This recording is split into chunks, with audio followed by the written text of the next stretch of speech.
Sometimes the wind carries more than just the air. It carries stories. Welcome, and thank you for being here. Tonight, as the storm breathes across the screen, let the rhythm of the wind guide your thoughts. Let it wrap around you like a blanket of sound and lose yourself in the dance of nature, while I take you on a journey through time, memory, and mystery. Relax, settle in, and let the storm become your companion as we begin our story. On a quiet stretch of highway just outside the city, the night hummed with the low rhythm of distant traffic and summer crickets. The air was still, as if the world itself were taking a breath. Then, it happened. A flash of light, silent, sharp, and blinding, sliced through the darkness. And in an instant, he was there, standing in the middle of the road, barefoot, disoriented, and out of place. His clothes shimmered with a texture no one would recognize. Around his wrist, a sleek metal band pulsed faintly, like a heartbeat from another world. Cars slowed. Headlights caught him like a ghost on film. Someone took a photo. Another called the police. But before anyone could speak to him, he turned and walked, slow, steady, like he already knew where to go. By morning, his image had spread across every screen. The man with no ID, no prints, no past. Some said he was a time traveler, others a lost soldier. But for most, he was just a mystery, the kind that lingers in your mind long after the story fades. They brought him in without a struggle, no resistance, no words. He sat calmly under fluorescent lights as men in suits whispered behind mirrored glass. They searched for his identity, but there was nothing. No records, no fingerprints, not even a blood type that matched standard databases. He was a blank page in a world addicted to data, and yet there was something unsettling in his stillness, as if he knew more than he let on, as if he'd seen things none of them could imagine. He didn't speak, not at first, but when he finally did, his voice was low, careful, and certain. He said he came from the year 2347, that he wasn't born, but manufactured, that a war, one fought not over land, but over time itself, had torn his world apart. They thought it was madness, but deep in classified folders and encrypted files, someone found anomalies, patterns in particle readings, unexplained disappearances, sensor glitches near the exact spot where he arrived. They stopped calling him a liar and started calling him a threat. The building was secure, cameras on every wall, guards stationed at every door. And yet, by sunrise, he was gone. No alarms had sounded. No locks had been tripped. He'd slipped through the cracks like mist through fingers, leaving behind only silence and a flicker of static on the cameras where he last stood. Authorities launched a manhunt. Streets were scanned. Drones hovered above alleys. But he was always one step ahead, as if he knew every move before it was made. In the shadows of the city, someone was watching, not from behind a badge, but from behind a camera lens.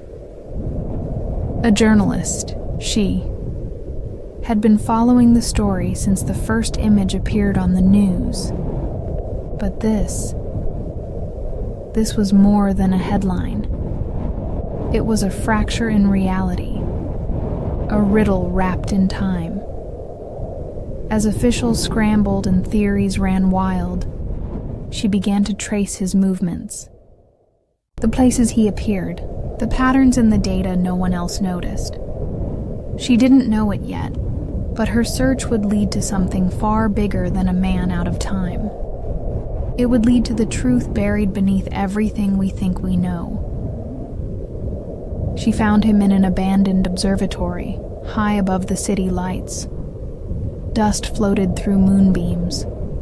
Old telescopes stood like monuments to a forgotten sky. And there he was, alone, silent, staring out over the horizon as if searching for a time that no longer existed. She didn't run. She didn't shout. She simply watched, and he let her. Over the next few days, they moved together, quietly, carefully, through the undercurrent of the city. Empty warehouses, broken subway tunnels, forgotten places where the modern world had stopped looking. He never asked for trust. But somehow he earned it. In stolen moments between hiding and moving, he began to share. Not all at once, just pieces, glimpses. A world where time had become a battlefield, where the past was no longer fixed and the future no longer guaranteed. He said he wasn't a soldier, but a witness, not meant to fight, but to flee, to carry a warning no one had yet understood. And she listened, not as a reporter chasing a story, but as a human, quietly realizing that the man beside her might not be insane, but simply from a future that had run out of hope. They found refuge in an old greenhouse on the edge of the city. Vines curled around broken glass. The air smelled of damp earth and forgotten summers. Here, in the hush of overgrowth, he finally told her what the world had become.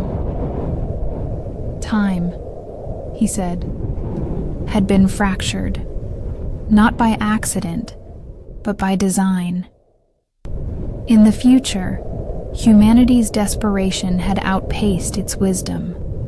Climate collapse, population decline, extinction events, all met with one final gamble: temporal intervention. They tried to fix the past again and again, but each correction led to consequences no one could predict.